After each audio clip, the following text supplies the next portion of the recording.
Rome. HLB is very proud of our award-winning Global China service.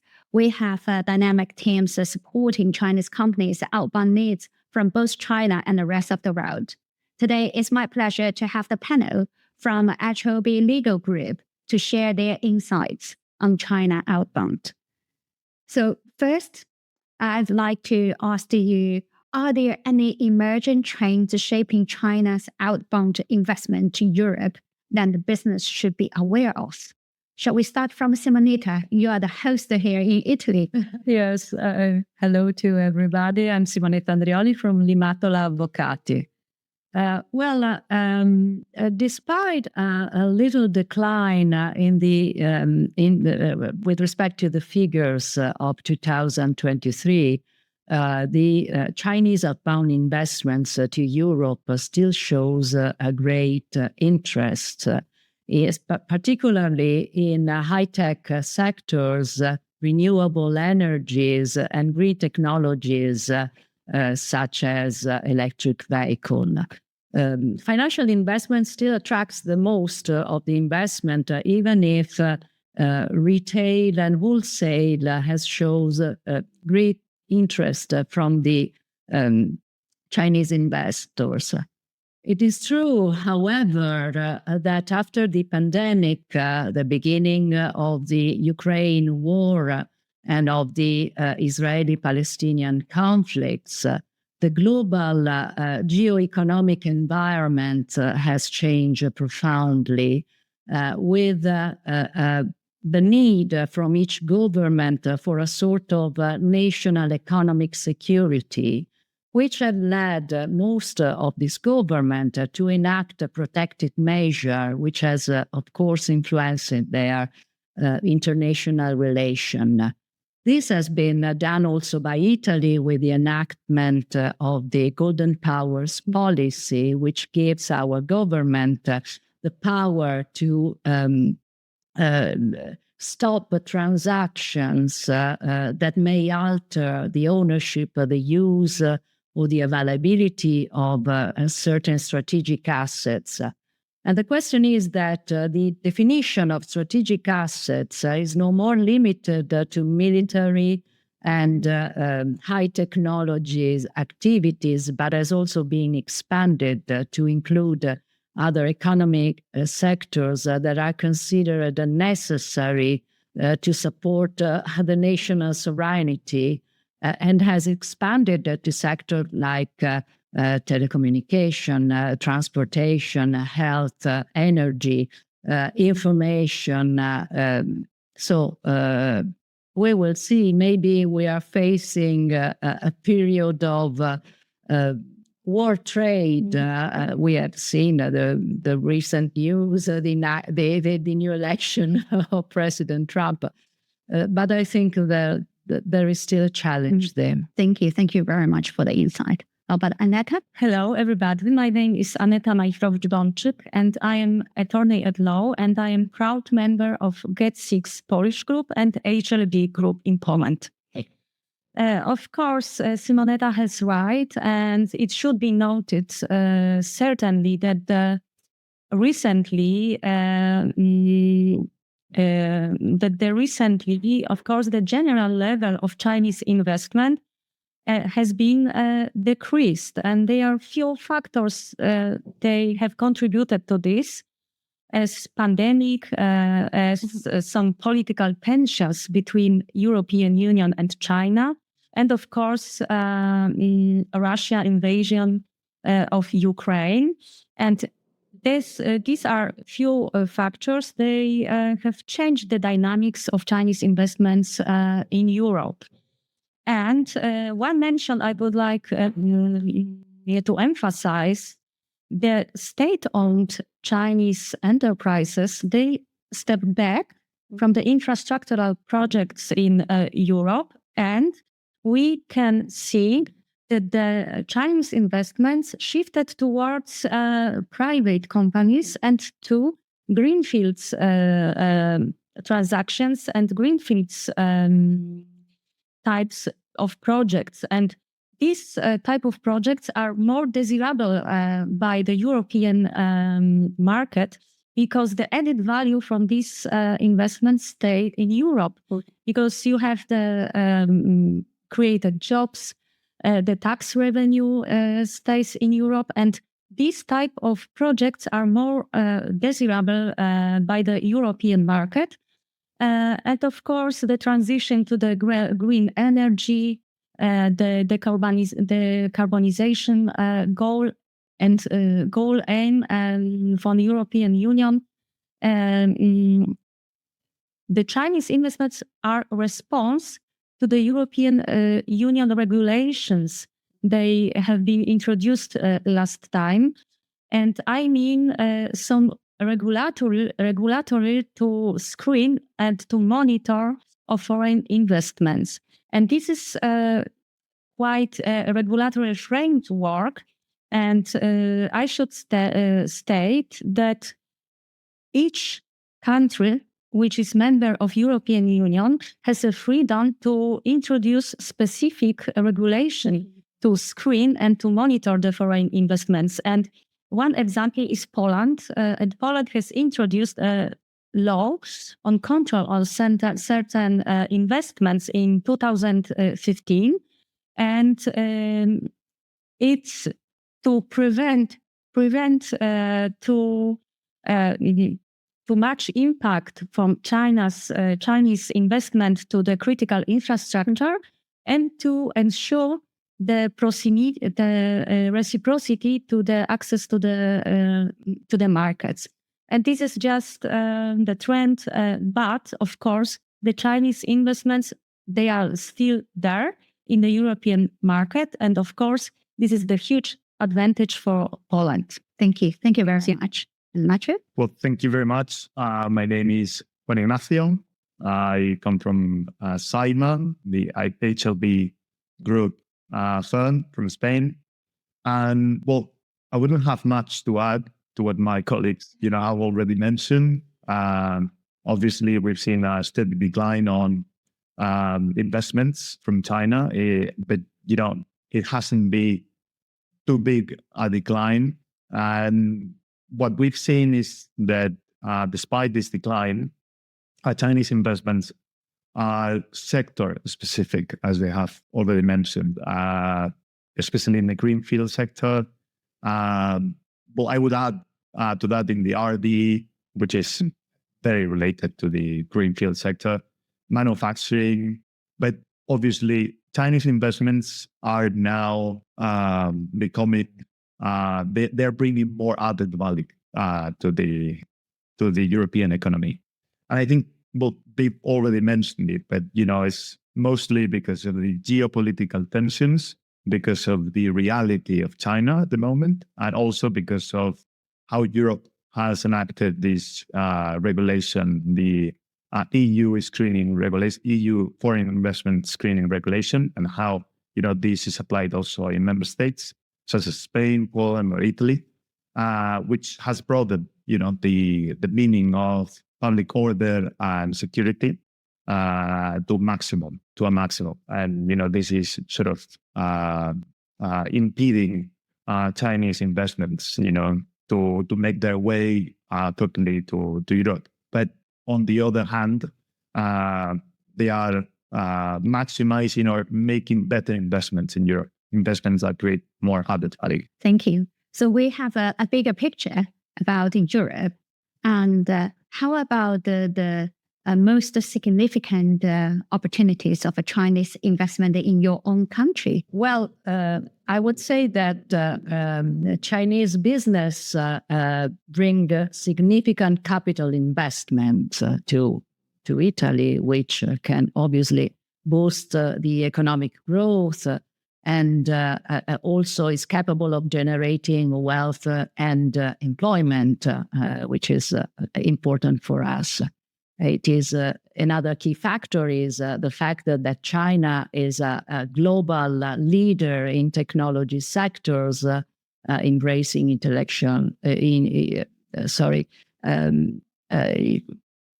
artificial intelligence, quantum mechanics, and biomedicine. And this has led to huge investments in new sectors such as photovoltaic, ion lithium batteries, and electric vehicle, enlarging China exports in those fields. On the other side, Italy is a strongly export-oriented country and has always seen China as a strategic commercial and economic partner. And this was for the past and also for the future. Thank you. And how about Poland? Yes, of course, the Chinese investment, they bring us the significant improvement of our infrastructure, and they give us the big possibilities. And for example, a support of the green energy transition. And one example I can mention, for example, the building of the new factory for battery in Hungary. This is a huge factory, and it supports the transition of European Union to the green energy. And this is very, very important, because I don't have to mention that it was created many new jobs. And this is very important. And of course, it boosts our local labor market, but of course, it contributes to the tax revenue. And I know I have mentioned it previous, but it's very, very important from the Polish perspective. And one thing I would like to emphasize, this is the Chinese venture capital invests a lot of money in the technology European startups. And this is very important things, because it costs a lot of money, and Chinese support our small firm to develop the new technology, high technology. And of course, through these activities, the global position of Eastern and Central and Eastern Europe is more competitive and is better. And that's why I think this is positive. Well, with regard to Spain, I would say that, well, Spain is geographically a gateway to many places in the world. Because, on the one hand, it is a member of the European Union. On the other hand, is a gateway to Africa. And, third but not least, it's also a gateway to America, because of the language barriers and the language similarity. And also maybe, to other international conventions where Spain, is a member like any other country. Well, that's I think, that has an impact in the logistics sector. And China has bought several companies owning ports in Spain, and has modernized ports in Spain. Also, several logistic hubs and centers, have been recently acquired by Chinese companies.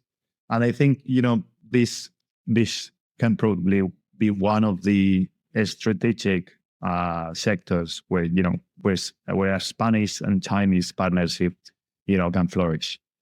Then maybe, the second thing, it has already been mentioned. I think this is across the board, along all over Europe.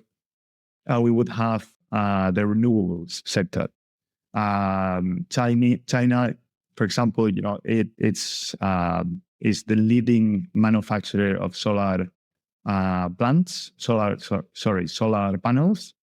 And Spain is a country with a lot of sun.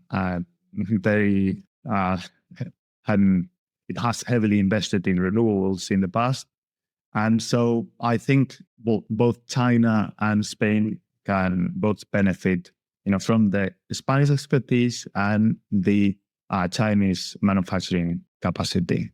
which brings products at low prices, where Spain can profit from it. Maybe a third thing where Spain, where China is somehow learning at this moment, and Spain has already put great effort into research and development in the field of hydrogen energy. And I think both China and Spain could profit, from Spanish expertise and maybe also Chinese manufacturing capacity, Chinese eagerness to access this market. Okay, thank you, Nacho. You have already mentioned about several sector focus in relation to Chinese investment in Spain. So let's talk about each country's key sectors. In Italy, fashion and retail is so attractive to Chinese investors. And Simonetta, you have a very strong expertise in this field. So, yes, how was China's outbound trade impact the fashion and retail in Italy? This is about trade. And what challenges do Chinese fashion and retail companies face when entering European markets, particularly in terms of consumer preferences and regulatory requirement? And also, last question is how are sustainability and ethical sourcing, which are increasingly important in Europe, influencing the acceptance of a Chinese fashion and retail products? Okay. Then, regarding the first question, I think that the rise of the e-commerce Chinese platforms like Shein and Alibaba has certainly had an impact on the change of consumer behaviors, particularly in terms of affordability and convenience. Indeed, the fashion industry is facing a difficult and uncertain time. Partly is due for a cyclical slowdown, but also because the consumers, after the high past inflation, have become increasingly price sensitive. On the other hand, the acceleration of the climate changes and the changes in the global trade has increased the global regional differences.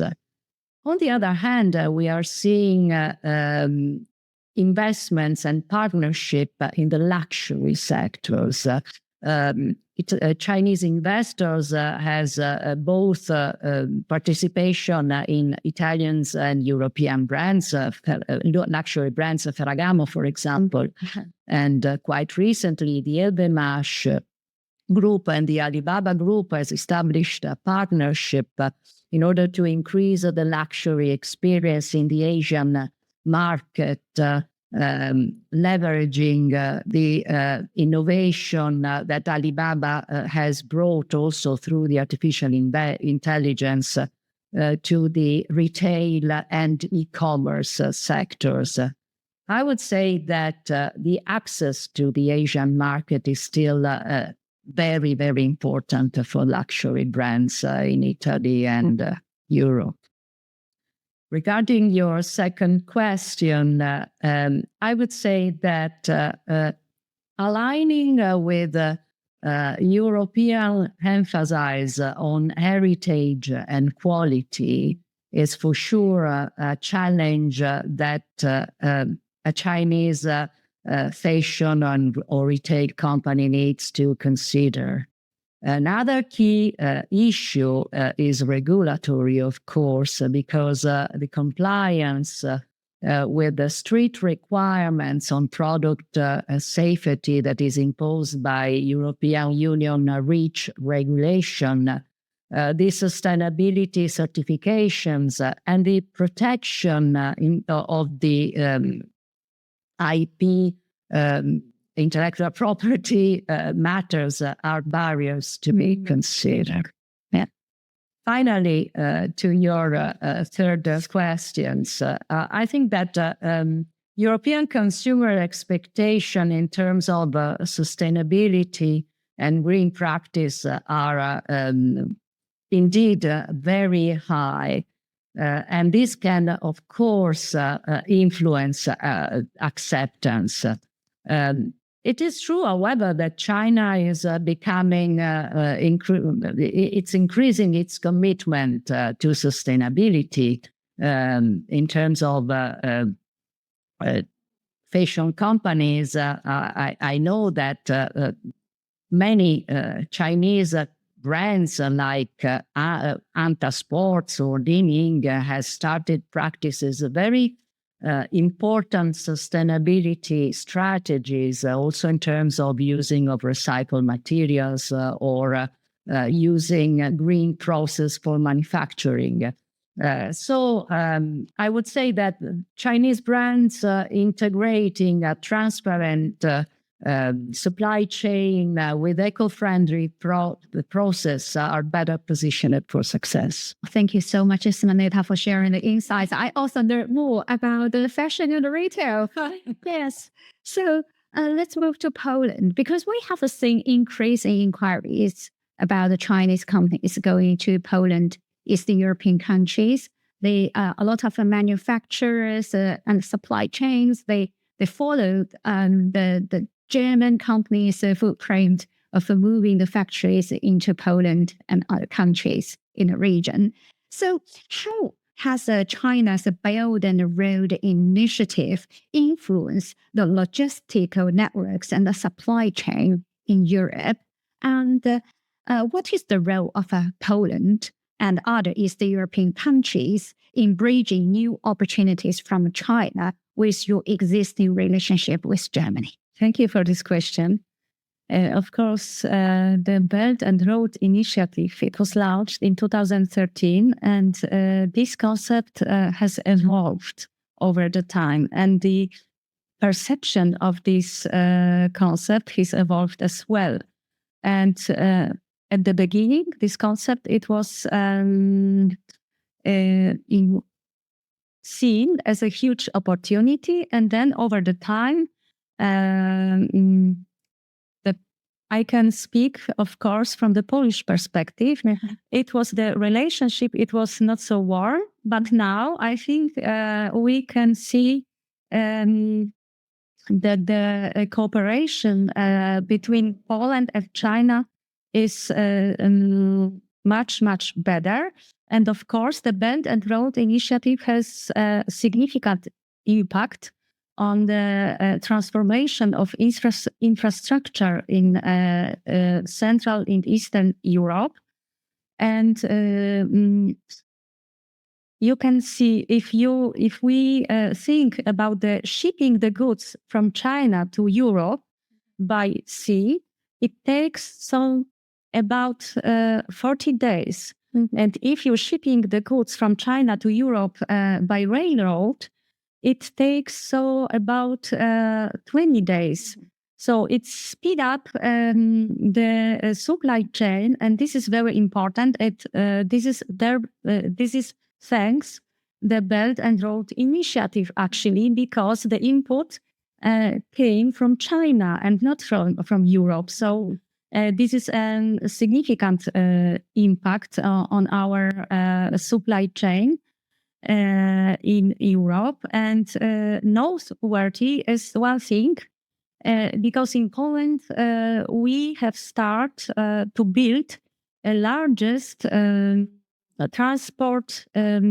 central transport port, and it is located at the heart of Poland, and it is this project is presented as a Eastern gateway to the European Union.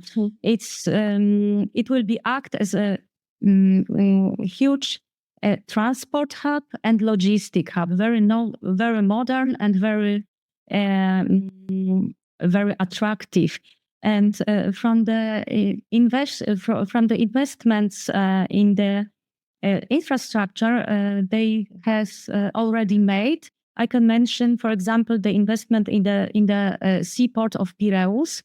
It is a very big logistic hub in the region.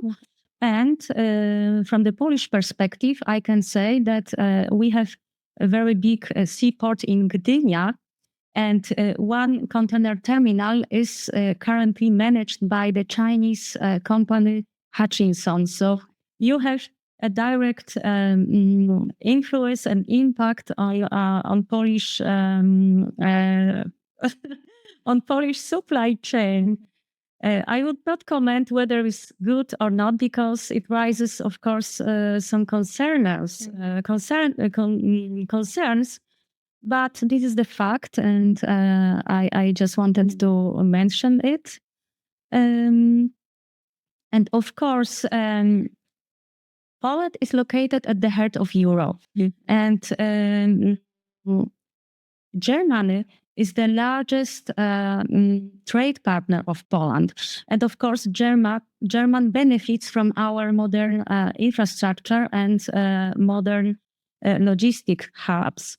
And it attracts, of course, Chinese investment because we can act as a mediator between German and Chinese investment. Yeah. And of course, one point I would like to mention that Poland doesn't want to be just a transit country between China and Germany because we need the investment and we offer very good qualified people and the transfer of technology from China to Poland can be managed by the Polish people and the German industry can benefit from this connection.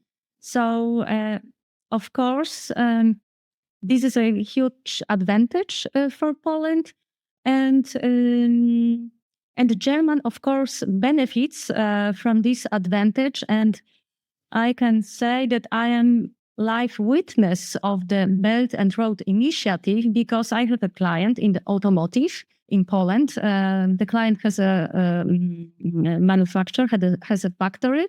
The client buys the components for production from China. The components are shipped by sea to the port of Gdynia.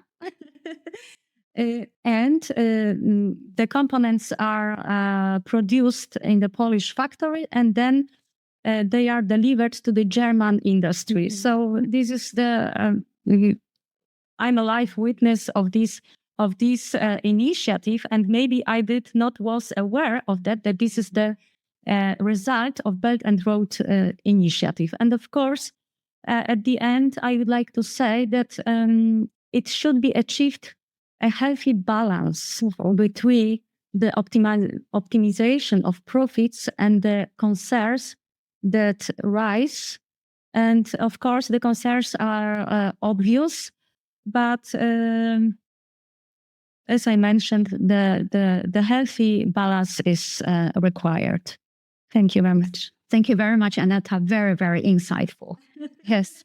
So last but not least about Spain. Naturally, just now you already mentioned about the solar panels and renewable energy. So you know my question is coming this way. So what role does the Chinese investment and the trade play in Europe's transition to renewable energy sources?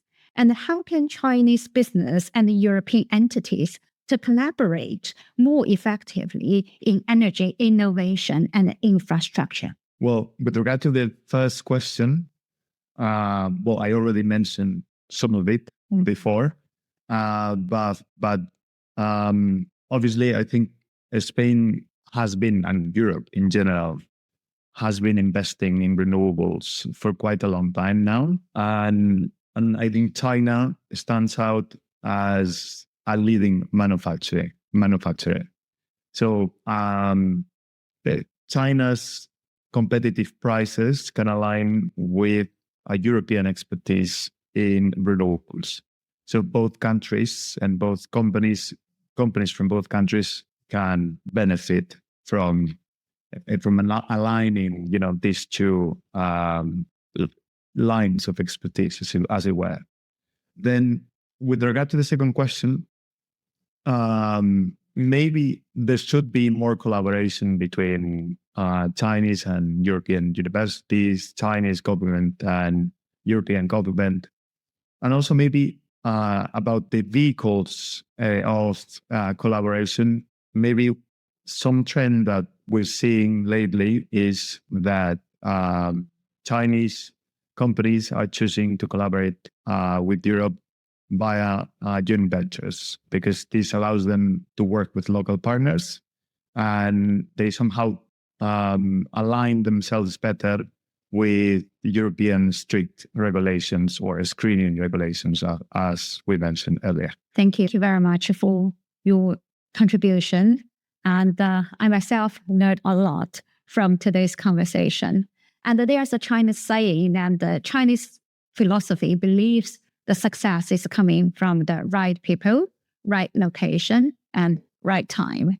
So at least we have wonderful people working together to help our Chinese companies to go global and achieve a sustainable growth. Thank you. Thank you.